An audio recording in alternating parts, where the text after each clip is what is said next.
예수님의 이름으로 기도합니다. 야고보서 1장 5절 야고보서 1장 5절이요. 너희 중에 누구든지 지혜가 부족하거든 모든 사람에게 후히 주시고 꾸짖지 아니하시는 하나님께 구하라. 그리하면 주시리라. 다 같이 시작.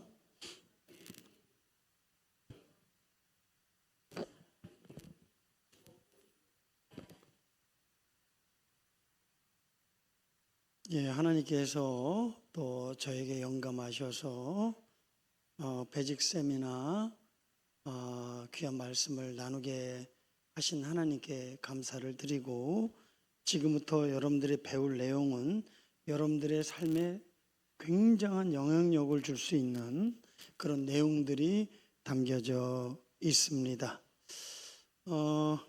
우리는 성경은 인간의 지식은 교만하게 하여도 하나님의 지혜는 우리를 참된 길로 인도하시는도다. 그래서 무엇보다도 우리가 구할 것은 하나님의 지혜, 그 지혜를 얻는 자가 이 세상에 총명과 명철을 얻고 요셉처럼 다니엘처럼 삶을 윤택하게 하시는 하나님의 능력이 있는 줄 믿습니다. 자, 우리 이 지혜에 대한 이야기를 첫째 얘기를 했는데, 하나님의 지혜는 하나님의 관점으로 바라보는 것이다. 뭐라고요? 그러니까 인간의 지식은 인간 자기의 관점으로 바라보는 거예요. 그래서 우리가 먼저 인간의 관점으로 바라보면 우리의 삶과 또 환경과 나의 직업, 또 심지어는 자기 자신을 바라볼 때에 우리는 어떤 결과가 나오냐면 실망, 그리고 환멸, 그리고 두려움. 만약에 지금 여러분들의 삶 속에서 내가 내 삶에 대해서 회의감이나 또 환멸, 누구에 대해서, 직업에 대해서, 그리고 나의 삶에 대해서 두려움이 있거나 아니면 실망과 절망 상태에 있다면 이것은 인간적인 관점으로 바라보고 있기 때문에 그런 것입니다. 믿음 또한 하나님의 시각으로 바라보는 것이지만 하나님의 지혜는 하나님의 관점으로 바라보는 것이다. 시작. 우리가 똑같은 환경, 삶, 가정, 사람, 모든 것들을 하나님의 관점으로 바라볼 때 어떤 현상이 나타나냐? 첫째, 믿음. 둘째, 소망. 그리고 사랑이 생깁니다. 믿음이란 뭘까요? 우리의 환경과 우리의 삶 속에 하나님을 기대하는 거예요. 하나님의 하실 일을 기대하는 게 믿음이에요. 그렇기 때문에 우리가 어떤 절망적 상황 속에서도 소망을 가질 수 있어요. 하나님은 우리의 희망입니다. 그리고요, 우리가 하나님의 관점으로 바라보게 되면 어떤 해석을 하게 되냐면 이것 또한 하나님의 주권과 섭리 가운데 나타난 것이다. 이렇게 바라봐요. 그러면 우리가 환경을 바라보는 3대 원리, 이것은 하나님의 주권적인 섭리다. 그리고 이 모든 걸 협력하여 선을 이루실 거다. 아멘. 우리의 실패조차도, 실수조차도 하나님은 그거를 또 하나님은 얼마든지 아름답게 하셨어요. 그죠? 하실 수 있어요. 베드로도 그렇잖아요. 여러분, 베드로의 실패도 되게 아름답게 했고, 사도 바울의 실패도 잘못된 열심이 또 그를 빚으셔서 신약의 위대한 인물로 바꾸시는 하나님이죠. 그래서 우리가 하나님의 관점으로 바라볼 때 그래, 긍휼과 자비의 마음이 생겨요. 이게 참된 사랑의 기초가 되는 거예요. 그래서 믿음, 소망, 사랑의 특징이 나타나는 것이죠. 우리가 하나님의 지혜는 어떤 거냐면, 첫째, 하나님의 지혜는 우리 문제 속에서 우리가 뭘 잘못했는지를 살피는 거예요. 하나님의 말씀은 거울이에요. 가장 지혜로운 사람은 이 문제의 좀 이따 얘기하지만 근본적인 원인이 뭘까? 표면적 현상이 아니라, 내면적 문제가 아니라 근본적인 문제가 뭘까? 그래서 그 속에서 하나님의 지혜는 자기의 부족, 자기의 죄를 살피는 거예요. 찾아내는 거예요. 우리의 삶은요, 여러분들이 말한 것처럼 단순하지가 않아요. 미모흡적한 복잡한 원인을 갖고 있어요. 이것 때문이다, 요것 때문이다 말할 수 없어요. 이 모든 것이 누적된 거예요. 그리고 복합적인 것이라는 것을 알아요. 우리는 생각보다 우리의 삶이 미묘한 미로에 얽혀 있어요. 그렇기 때문에 우리는 생각하지 못한 부분까지 영향을 미치는 원인들이 있어요. 사업이 안 되는 것이 나의 열심, 나의 지혜, 전략보다도 도덕적 문제일 수 있다는 거죠. 그러니까 우리의 삶 속에 생각하지 못한 부분까지도 영향을 미치는 원인들이 있어요. 그래서 우리는, 사랑하는 성도 여러분, 이성으로 하지 말고 하나님의 지혜로 행하자. 시작. 이성은 자기의 지식과 경험을 의지하는 거예요. 자기의 지식과 감정에 이끌리는 거예요.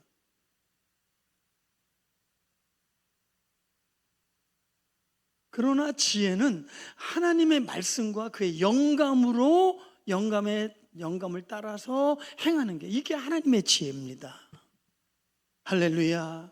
근데 그 지혜가 어디서 온다고요? 하나님을 아는 것으로부터 오는 거예요. 지식과 지혜의 근본은, 뿌리는 누구로부터 와요? 하나님이죠. 모든 것은 하나님으로부터, 행복도 하나님으로부터 오는 거예요. 그러니까 우리는 먼저 하나님께 초점을 맞추고 하나님을 알아야 됩니다. 근데 하나님은 불변하신 하나님이에요. 변하지 아니하시는 하나님. 하나님 속에는 불변의 원리, 영혼의 원리가 있는 거예요. 여러분, 변하지 않는, 불변하는 영혼의 원리가 하나님께 있는 거예요. 그리고 하나님은 공의로우신 하나님인 줄 믿습니다. 하나님은 공평보다는 공의를 더 중요히 여긴다. 인간은 공평하기를 원하지만 하나님은 공의로우기를 원하죠. 우리의 약점은 뭐냐면 자꾸만 하나님의 수준을 우리의 수준에 맞춰주세요 그러는 거예요. 여러분, 그러면 안 돼요. 그러면 더 복잡해져요. 혼란스러워져요. 엉망진창이 돼요. 우리가 하나님의 수준으로 높아져야 돼요. 하나님께 맞춰야 돼요. 교회 와서 자꾸만 나한테 맞추라는 어린아이 같은 신앙으로 신앙생활하면 결국 혼란스럽고 실망하게 되는 거예요. 우리의 목표를 하나님을 향해서 나가야 될 줄 믿습니다. 그리고 하나님은 자비로우신 하나님이시다. 하나님은 긍휼의 하나님이신 것을 여러분 아시기를 바랍니다. 우리가 이성으로 반응하면 어떤 현상이 있냐면, 우리가 지난주에 했던 거예요. 이성으로 바라보면 갈등을 키운다. 뭐라고요? 내 지식과 경험, 내 감정으로 자꾸만 사람을 살피고 환경을 바꾸면 자꾸만 뭐가 생겨요? 갈등이 생겨요. 갈등. 그 다음에 두 번째는 걱정이 생겨요. 뭐가 생겨요? 걱정이. 적고 있죠? 지난주에 못 적을 것 같아서 내가 다시 하는 거예요. 걱정이 생기는 거예요. 또 한 가지는 화가 나요. 뭐라고요? 자꾸만 화가 나요. 이성으로 반응하면, 여러분들이 무엇이든 이성으로 반응하면 이런 현상이 있는 거예요. 갈등, 걱정, 그 다음에 화가 나. 그래서 부정적 태도를 가질 수밖에 없어요.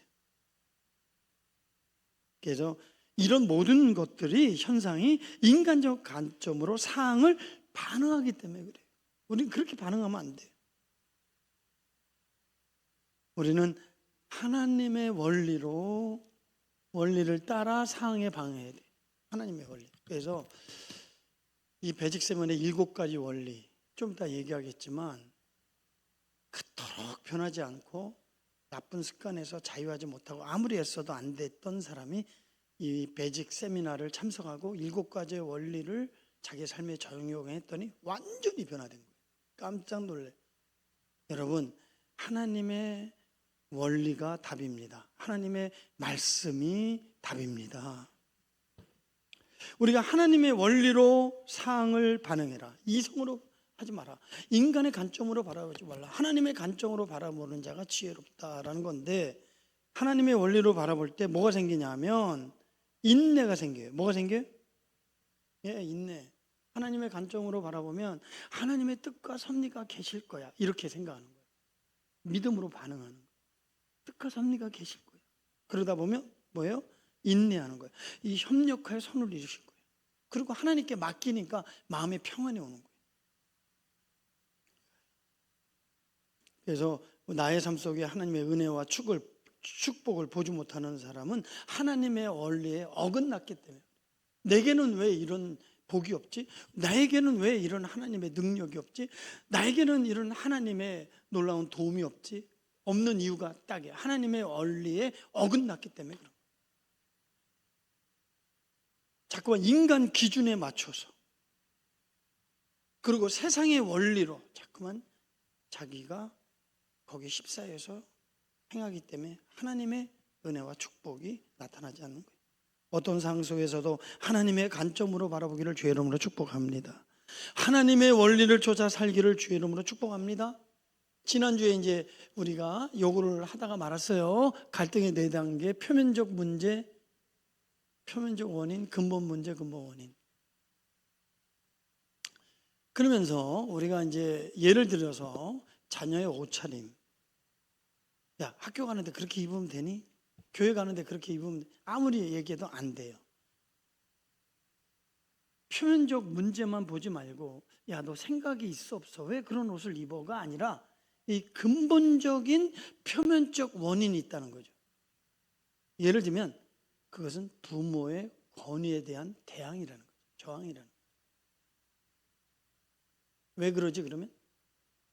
왜 부모님의 권위를 무시할까라고 하는 원인을 찾아야 되고, 그러면 그 부모의 권위의 근본적인 영적 근본 원인은 뭘까를 찾아서 처방해야 되는 거죠. 이제 그거까지 우리가 살펴보는 건데, 두 번째 맹세. 요새 사람들의 말이 점점 무게감을 상실하고 있어요. 왜 사람들은 약속을 어기고 맹세를 지키지 않을까? 그게 우리가 내면적 원인뿐만 아니라 근본적 원인이 있다는 거죠. 이 원인, 이 근본적인 원인, 이 본질을 해결하려고 그러지 않고 우리는 표면적, 그리고 또 내면적 원인만 찾는 거예요. 근본적, 본질적 원인을 찾아야 내면적, 외면적 문제도 풀어진다는 거죠. 우리는 그냥 이 마음이 아픈데 이 육체에다가 그냥 악개장기 바르는 것 똑같아요. 마음이 아픈데 헤스타를 먹어요. 헤스타. 치료가 돼요? 안 되는 거예요. 왜 그러지? 그러면 그 근본적인 원리, 원인을 성경에서 찾아야 되는 거예요. 그럴 때 근본적인 원인이 치료될 때 나머지도 풀어지는 역사가 있게 될 줄 믿습니다. 욕설은 하나님의 권위를 훼손시키면서까지도 자기의 권위를 세우려고 하는 도전이다. 저도 그런 것이 있었는데 여기서 이렇게 얘기하니까 이것도 하나님의 이름을 망령되이 일컫는 거구나. 특히 여러분들이 이런 회개를 하세요. 하나님의 이름을 망령되이 일컬었던 행위를 했다면 여러분들 회개해야 됩니다. 그게 예수 믿기 전이든 이후든 하나님이 살아계시면 그럴 수 있어? 하나님을 비웃는 거죠. 야, 너가 집사야 잡사지? 그러면서 하나님의 주신 거룩한 직분에 대한 부정적, 비판적 그런 태도도 하나님의 이름을 욕되게 하는 것이다. 하나님의 이름을 함부로 사용한 죄를 하나님 앞에 회개하시기를 주의 이름으로 축원합니다. 어쨌든요, 하나님과 우리 사이에 묶인 것이 없이고 매인 것이 없고 꼬인 것이 없어야 돼요. 하나님과 화통해야 우리의 삶이 화통된다. 하나님과 불통되면 불통된다. 시작. 하나님과.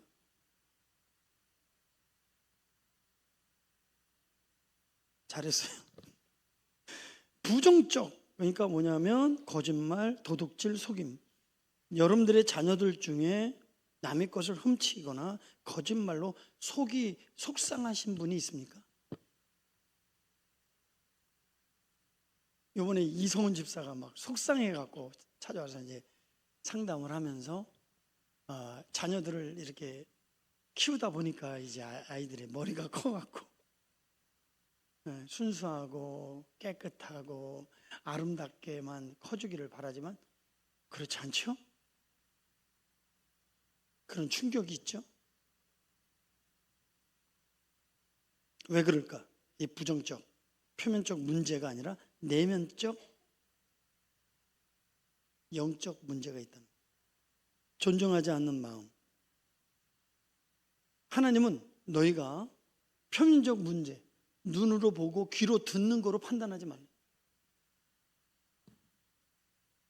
하나님은 우리가 의롭게 판단하기를 원하시는 줄 믿습니다. 정직하고 의롭게 진실되게 판단하기 위해서는 표면적 면으로 봐서는 안 돼요. 근본적인 원인을 볼 줄 알아야 정확한 이 판단, 똑바로 된 판단을 통해서 상처를 주지 않고 처방까지 되는 거죠. 자, 기피함. 요새요, 부모가 자식을 기피하고 자식이 부모를 기피하고 남편이 아내를 기피하고 아내가 남편을 기피하고 친구를 기피하고 가족을 기피하고 이웃을 기피하는, 또 성도들끼리도 서로 교제를 기피하는 현상들이 나타나. 이게 말세적인 특징이에요. 사랑하는 성도 여러분, 가정에는 하나님의 가정의 법을 세우셨어요. 그 아름다운 하나님의 법이 실행될 때 그 가정은 천국이 되는 거예요. 하나님이 세우신 법을 어기면 반드시 하나님의 징계와 심판이 있습니다. 하나님의 경고에도 불구하고 계속 어긴다면 더 큰 대가를 지불하게 됩니다. 그것이 이스라엘 백성들의 국가적 재앙, 가정의 파탄이에요. 가정이 다 흩어지는 거예요. 하나님의 징계예요. 끝까지 돌이키지 않는 이 고집, 똥고집, 이 교만, 완고함, 이것 때문에 망하는 거예요. 우리 모든 그리스도인들은 하나님의 말씀 앞에 서고 예배 앞에 올 때 하나님 앞에 선 줄 믿으시면 아멘 합시다. 그리고 여러분들이 말씀을 받는 자세는 어떤 자세? 하나님이 말씀하시면 저는 고치겠습니다. 말씀하시면 그렇게 사겠습니다. 내가 내 자존심과 체면과 내 기분이 상해서 내가 도저히 용납이 안 돼도 하나님이 그렇다고 하신다면 저는 고칠 의향이 있습니다. 순종할 의향이 있습니다. 주님 뜻대로 나를 만들어 주옵소서. 이게 예배자의, 참된 예배자의 자세와 태도라고 저는 믿습니다. 하나님은 살아계시고 중심을 보고 계시는 하나님인 줄 믿습니다. 여러분들의 약함, 안 되는 것도 다 아세요. 해보려고 그래도 안 되는 거 다 아세요. 그럼에도 불구하고 여러분들이 하나님의 전에 나오고 씨름하고 있고 고민하고 갈등하고 있는 걸 감사해요. 그러나 세상으로 술로 풀고 세상 방법으로 풀지 않고 주님의 교회에 나와서 기도로 몸부림치는 여러분들을 하나님은 다 보고 알고 계실 줄 믿습니다. 때가 되면 하나님께서 아름답게 하실 줄 믿습니다. 선을 행하다 낙심하지 않기를 주의 이름으로 축복합니다. 좋지 않는 음악, 자녀들이 막 방에서 음악을 트는데 좀 꺼줄래? 그러나 그 음악 속에는 그의 반항이 들어있는 거죠. 그의 내면의 그 속마음의 지금 상태를 드러낸 거죠. 다른 음악 좀 틀을래? 이렇게 하지만 안 틀어. 그게 자기의 표현이거든. 내면의 표현이거든. 표면적 원인을 살피는 것도 중요하지만 두 번째 살펴볼 건 표면적 원인 9가지를 살펴보고, 그리고 근본적인 원인에 대해서 조금 살펴보기를 원하는데, 자, 지난주가 이제 나쁜 습관, 미국에서 10대 갱들을 지도하는 지도 목사가 되어서, 지도자가 되어서 청소년을 섬겼던 경험이 있는 크리스찬의 고백인데, 비행 청소년들에게 물어봤대요. 앙케이트 조사. 내가 죽어서 천국 갈 수 있다고 확신하니? 두 번째, 가족 간의 갈등을 어떻게 해결할 수 있다고 생각하니? 세 번째, 너 그 여자친구가 내 인생의 동반자라고 생각하고 만나니? 다음, 죄책감은 어떻게 없앨 수 있을까? 마지막, 나쁜 줄 알면서도 반복되는 습관을 어떻게 끊을 수 있을까? 그 중에서 가장 너가 책으로 하나만 꼽아봐. 그랬더니 나쁜 줄 알면서도 반복하는 습관을 어떻게 끊을 수 있을까? 이 답을 많은 청소년들이 하더래요.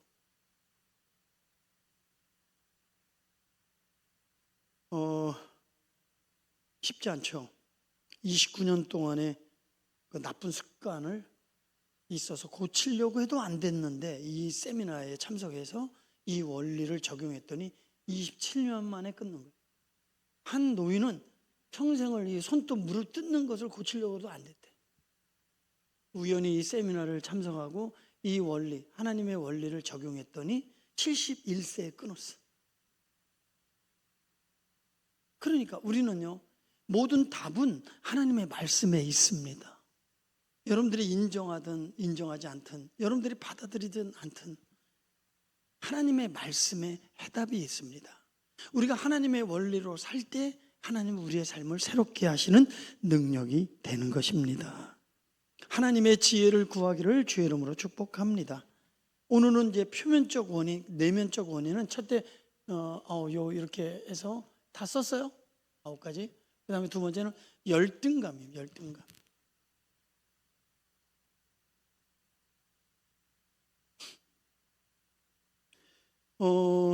이 열등감은 예를 들면 열등감이 있는 사람은 옷차림에서도 알 수가 있는데요. 우리가 옷을 입을 때 우리가 어떤 옷을 입느냐 할 때 이 옷차림은 하나님께서 우리를 만드신 것에 대해서 내가 어떻게 생각하느냐를 드러낸대요. 또 이 옷차림은 남들에게 어떤 대접을 받고 싶은 표현이래요. 그런데 잘못된 옷차림이나 유행 같은 것에 끌려 살아가는 사람들의 원인 중에 한 가지는 열등감이래요. 열등감. 그래서 예수님께서 산상수훈에서 마태복음 6장에 제자들 속에 이런 열등감이 있음을 아시고 너희가 무엇을 입을까, 무엇을 마실까, 무엇을 먹을까 염려하는구나. 그들이 그 염려하는 이유, 무엇을 먹을까, 무엇을 입을까 염려하는 이유는, 내면적 이유는 그들 속에 열등감이 있었다는 거죠. 특히 이제 어떤 네가 성인이 되어 키를 한 자리도 더 클 수 있겠냐. 그러니까 키에 대한 컴플렉스. 아마 제자들 중에 키에 대한 컴플렉스가 있는 사람이 있었던 것 같아요. 그래서 그 키에 대한 컴플렉스를 뭐로 그거를 해결하려고 그래요? 옷차림이요. 잘 보이려고 하는 것. 그때 우리 예수님이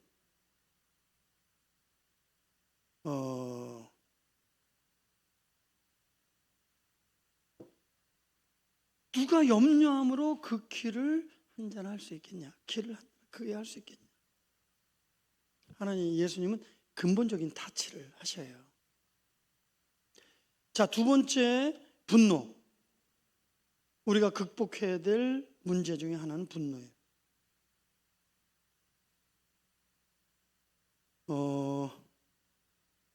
10대 아이들에게 상담을 했을 때 아버지에 대해서 꼭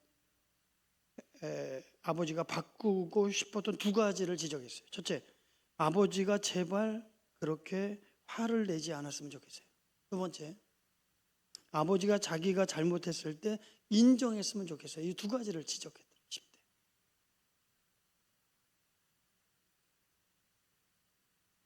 우리는 이 화를 극복해야 돼요. 이 분노를 극복해야 돼요.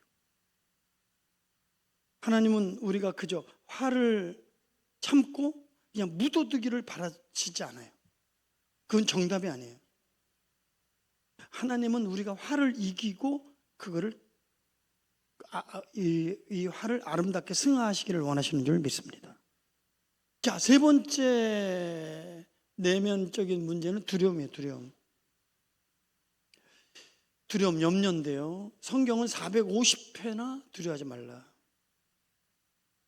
인간은 두려움을 삶 속에 끌어들이는 이 경향이 있어요. 근데 성경은 이렇게 말하거든요. 악인은 그가 두려워하는 것이 임하나 의인은 자기가 의인은 선한 것이 임하느니라.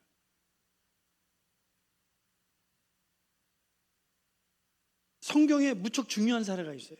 여러분들이 잘 아는 욥이라고 하는 사람. 욥은 정말 의인이고 당대의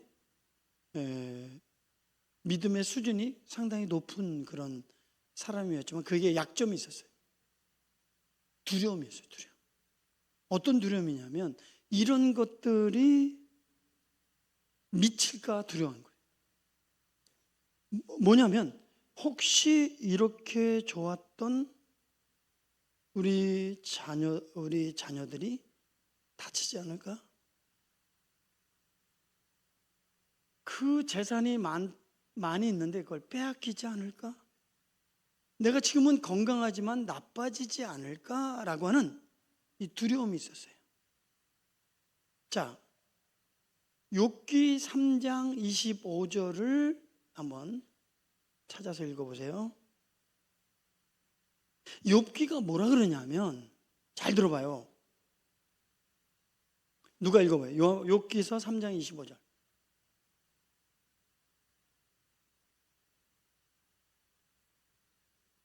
그가 여기 있네. 나왔네요. 시작. 내가 두려워하는 그것이 뭐예요? 내가 그런 거예요. 믿음이 대단히 좋았지만 와, 이렇게 행복한 순간에 깨지면 어떡해? 빼앗기면 어떡해? 자녀들이 잘못되면 어떡해? 그래서 여러분 중에 결혼 생활이 혹시 파탄 날까 두려워하고 있는 분이 있습니까? 우리가 두려워하는 것은 사단에게 두려움을 일으키도록 기회를 주는 것이다 그랬어요. 뭐라고요? 우리가 두려워할 때 사단에게 두려움을 일으키라고 뭘 주는 거라고? 기회를 빼앗기는 거라고 그랬어요. 그럼 우리가 이 두려움을 어떻게 처리해야 될까요? 어떻게 해야 될까요? 두려움을 경건의 열망으로 바꿔야 된다. 뭐라고요? 우리 가정이, 이 좋았던 가정이 깨질까 걱정할 것보다는 하나님 앞에서 영적인 열망으로 하나님 앞에 거룩한 가정이 되도록 거기에 열망을 쏟으면 이 모든 것을 더하시는 은혜가 임하는 것이죠. 결혼 생활 파탄당하면 어떻게 할까 말하기보다 영적이며 경건한 결혼 생활을 갈망할 때, 자, 잠언 10장 24절 하나님께서 말씀하십니다. 기억해 두세요. 10장 24절.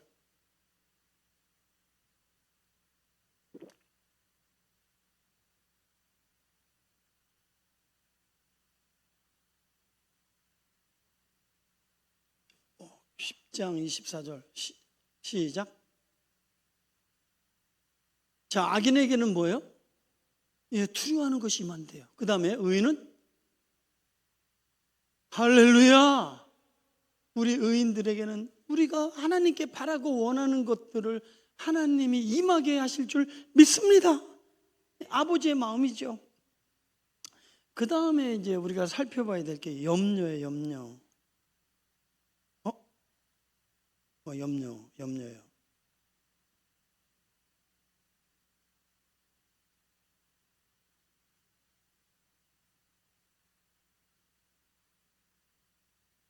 염려는 하나님께서 맡기지 않는 책임을 스스로가 맡는 것이다. 뭐라고요? 염려가 뭐라고요? 하나님께서 너에게 책임을 짓지 않았어. 맡기지 않는데 내가 스스로 책임을 지려고 하는 게 염려다. 그죠? 여러분들이 무엇인가 염려하고 있다면 그것은 여러분들 스스로가 뭔가 내가 그거를 책임져야 된다라고 하는 주권적 행위예요.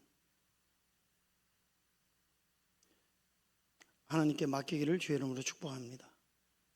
아멘. 자녀들을 맡기세요. 미래를 맡기세요. 아멘.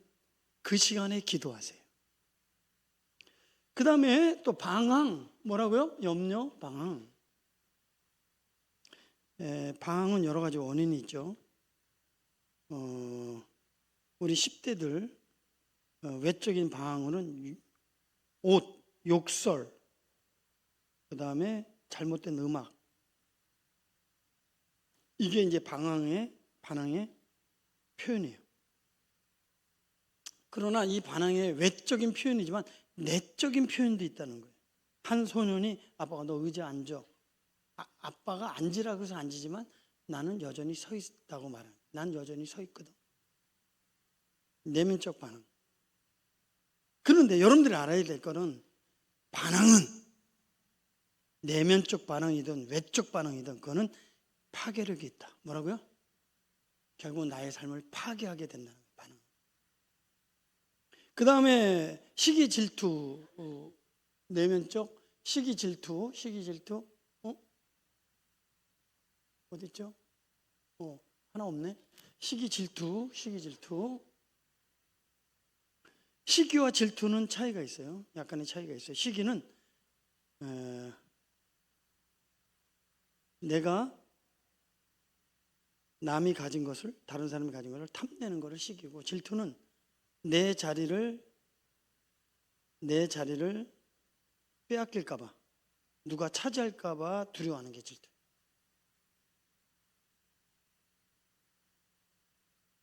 하나님은 거룩한 질투가 있어요. 하나님은 하나님 외에 하나님을 배신하고 그리고 해로운 것을 선택하여 우상화될까봐 걱정. 하나님은 우리가 거룩하기를 원하십니다. 하나님 안에서 살기를 원하십니다. 그리스도 안에서, 하나님 안에서 우리의 믿음이 성장하기를 원하십니다. 그 다음에 이제 권태.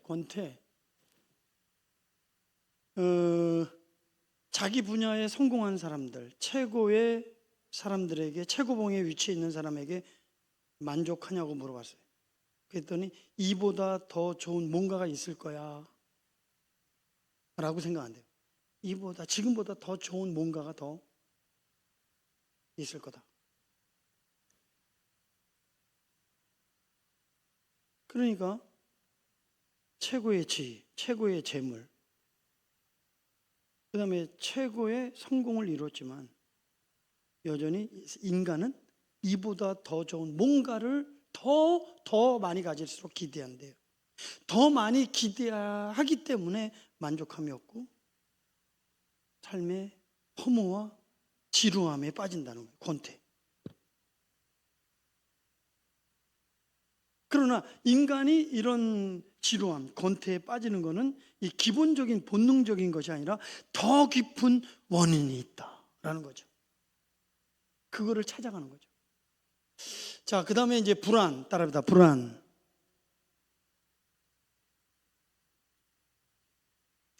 인간은 누군가나 혹은 무언가에 기대며 삼린다. 불안이 어디서 오냐면 내가 의지하고 기댔던 그 어떤 것들이 하루아침에 없어질까 봐 두려움에서 오는 게 불안이에요. 예를 들면 가족, 직업, 배우자, 자녀. 이런 것들을 속에 내 삶을 세워가는데 혹시 이런 것들이 나를 떠날까 봐, 무너질까 봐, 기대에 어긋날까 봐 불안해한다는 거예요. 근데 여러분들이 알아야 될 건 이 모든 것은 언젠가는 다 사라지고 없어질 것인 줄 믿습니다. 이런 것에 내 삶의 바탕, 내 삶의 의지, 소망, 기대고 살면 안 됩니다. 우리의 인생은 영원한 하나님의 말씀, 반석 되신 예수 그리스도 위에 우리가 단단히 세워져야 될 줄 믿습니다.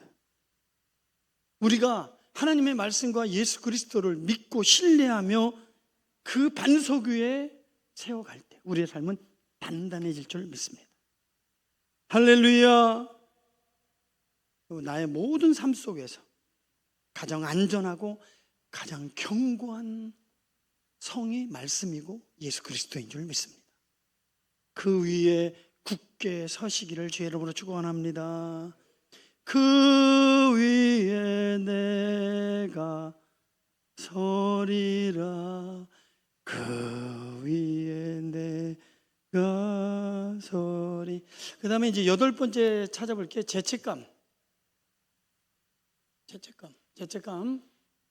죄책감은 사실은 정신적 또 심리적 기능이 아니라 죄책감은 영적 기능이래요. 그 인간이 과거의 상처로부터 아니면 과거의 실패로부터 아니면 과거의 잘못된 자기의 언행 심사를 통하여 그 죄책감에 빠지죠. 근데 그 죄책감의 해결 방법은 세상 방법, 그리고 우리 상담 쪽에서의 방편은 산책해라, 잊어버려라, 어떤 일을 잃어버리고 몰두해라, 약물 치료, 자기암식. 나는 자기 마이 컨트롤, 긍정적 생각, 아니면 어떤 충격요법, 이런 것들을 다 해도 근본적인 죄책감은 해결되지 않는다. 여행 갔다 돌아오면 또 밀려오는 거예요. 여행 갔다 오면 또 약물이 또 떨어지면 또 오는 거예요.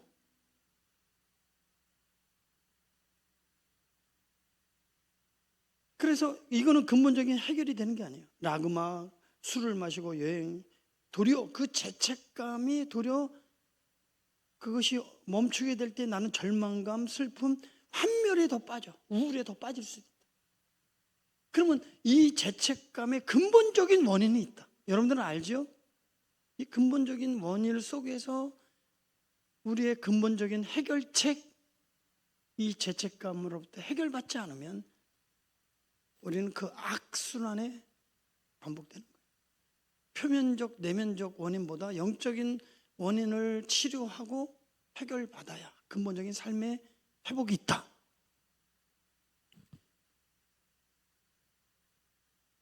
좌절감.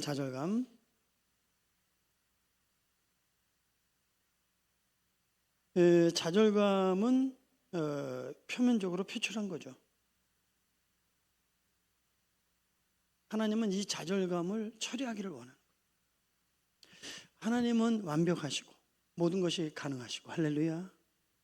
여러분들, 하나님은 모든 것이 가능한 줄 믿으시죠? 하나님이 해답이고 말씀이 해답이고 그게 길이에요. 여러분들이 인정하든 안 하든 하나님의 원리가 우리 삶을 치유, 회복, 성공으로 우리를 이끄는 하나님의 능력이 됩니다. 할렐루야.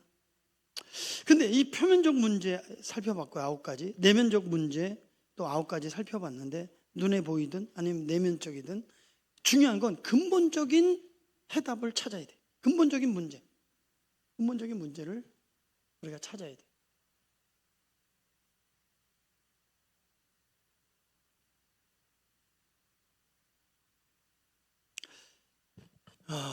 저도 종종 말씀을 준비하거나 또 이런 걸 준비하면서 느껴지는 게 10년만 더 일찍 발견했더라면 얼마나 좋았을까, 이런 거 있잖아요. 여러분들이 이 목사나 나나 조금 더 젊었을 때 더 일찍 만났으면 어떨까 이런 말을 하시는 분도 있더라고요. 좀 늦게 만난 게 아쉽다.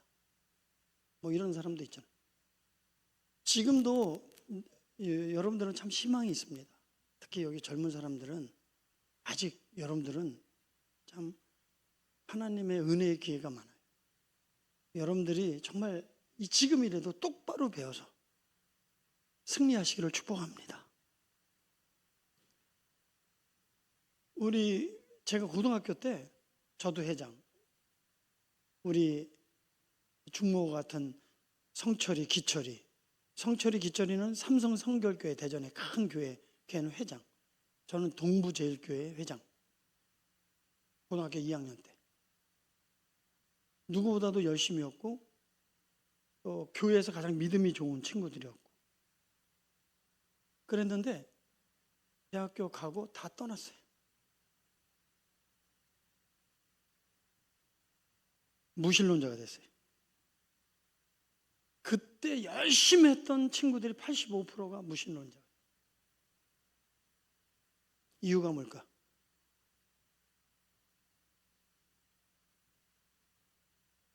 그들의 대답은 세 가지의 근본적인 문제가 있는 거예요. 여러분들의 삶에 풀리지 않는 숙제, 반복되는 내 인생의 이 고뇌, 더 이상 진보가 없고 발전이 없는, 난 왜 노력해도 안 되지? 내 인생은 왜 이 모양이지? 날마다 왜 이런 상태일까? 이 세 가지 문제, 이 근본적인 문제. 그래서 성경에 보면 로마서, 골로새서, 갈라디아서 이 모든 죄의 목록들이 나와요. 근데 그 죄 목록들의 문제는 딱 세 가지 문제입니다. 영적으로. 이 세 가지 문제 때문에 막혀 있는 거예요. 닫혀 있는 거예요. 내 믿음의 진보가 없는 거예요. 변화도 없는 거예요. 자, 우리 성경 말씀 하나 찾아보시고 히브리서 12장 보겠습니다. 히브리서 12장 몇 절인지.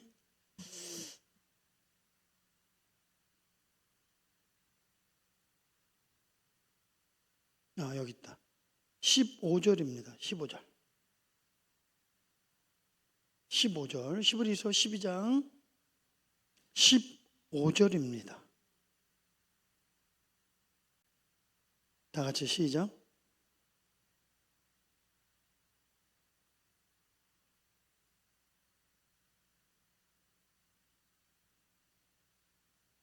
여기 중요한 단어가 있어요. 이 세 가지의 문제는 결국 하나님의 은혜에 대항하기 때문에 그래요. 저항. 하나님의 은혜에 대항. 하나님의 은혜에 대항한다. 제가 언제 하나님의 은혜에 대항해요? 저 은혜 못 받아서 갈망하고 사모하는데.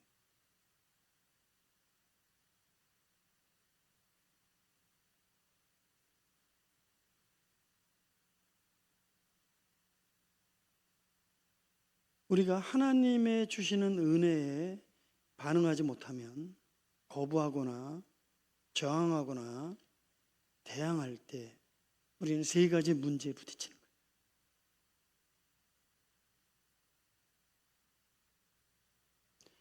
여러분, 하나님은 아무에게나 은혜를 주시는 게 아니고 하나님의 은혜의 첫 번째 원리는 겸손한 자에게. 뭐라고요? 겸손한 자에게 은혜. 내가 하나님의 은혜가 미치지 못하는 이유, 그 이유 중에 하나가 이 교만이라는 거죠. 그래서 하나님께서 여러분들을 여전히 광야에 내던지는 거죠. 광야에서 부서지고 깨지고 낮아지게 하시는 거예요. 낮아진다는 게 겸손이에요. 그래서 하나님 앞에 서게 만들려고. 그 다음에 한 가지는 자기를 보게 하시려고.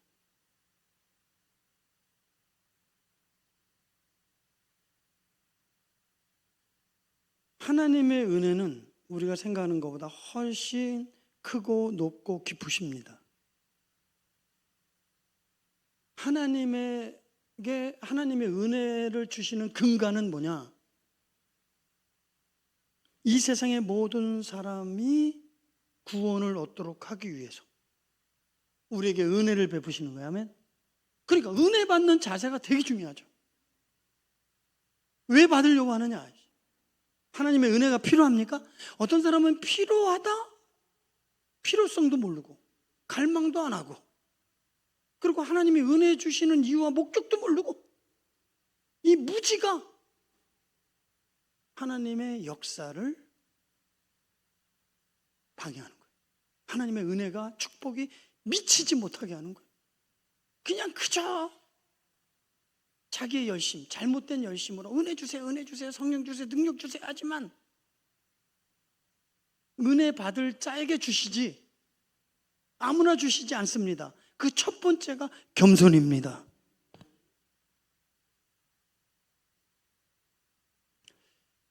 은혜는 역동성이 있어요.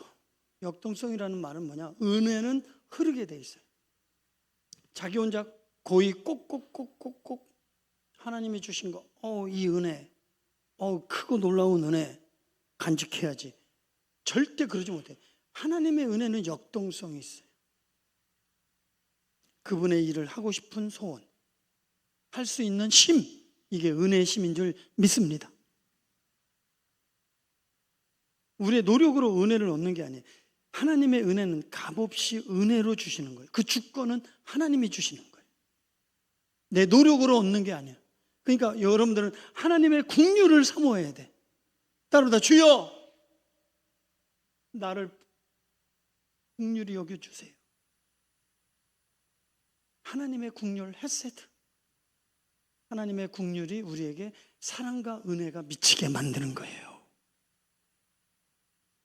우리가 하나님의 은혜에 바르게 반응하면 하나님은 더 큰 은혜로 확장시켜 주실 줄 믿습니다. 그 하나님의 은혜 속에 뭐가 들어있냐면 독생자가 들어있는 거예요. 최고의 은혜, 어마어마한 은혜죠. 여러분, 카리스, 하나님의 은혜 속에 선물이 있는데 그 선물의 최고의 선물은 예수 그리스도다. 저는요, 이 고백이 너무 감동이에요. 십자가로 충분합니다. 예수님으로 충분합니다. 하나님의 사랑은 완벽합니다. 거의요, 우리가 이제 열등감에 빠지고 또 여전히 세상 것에 목마르고 이런 사람들은 여전히 애정결핍이거든요. 인정결핍, 애정결핍이.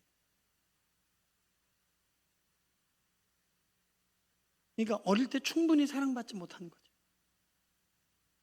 그런 애정결핍, 그런 것들이 과시로 나타나고요, 열등으로 나타나고. 그래서 강한 자 앞에서는 찍소리 못하고 약한 자 앞에서는 큰 소리 치려고 하는 역기능적인 모습이 나옵니다. 사랑하는 성도 여러분, 우린 그리스도 안에 새로운 피조물이 된 줄 믿습니다. 거룩한 자아상을 갖기를 주의 이름으로 축복합니다. 하나님이 우리를 사랑하시고 온전케 하시려고 예수님과 성령을 주시고 오늘 말씀을 우리에게 주시는 줄 믿습니다. 하나님이면 가능하십니다. 아무것도 아니죠. 은혜 받으면 되죠. 그런데 오늘 뭐예요? 너희는 하나님의 은혜에 뭐 하지 마라? 은혜에 이르지 못하는 자가 없도록 조심해라. 은혜가 임하지 않으면 뭐가 나온다? 예. 여기 세 가지. 넘겨봐요. 뭐가 나와요? 하나님의 은혜가 중단되면 원망의 쓴뿌리가 자꾸. 하나님의 은혜가 이르지 못하면 세속적 가치를 자랑, 세속적 가치에 붙들려 살아. 여전히 세상적 판단과 기준으로. 그 다음에 또 한 가지 이제 도덕적 타락을 가져오는 거죠. 질서와 선을 넘는 거예요. 내가 하고 싶은 대로 하는 거죠. 내 마음대로 살고 싶은 거죠. 이게 쓴뿌리예요. 이 세 개 근본적인 원. 결국은 하나님의 은혜가 미치지 못할 때 나타나는 세 가지의 근본적 문제, 뿌리예요.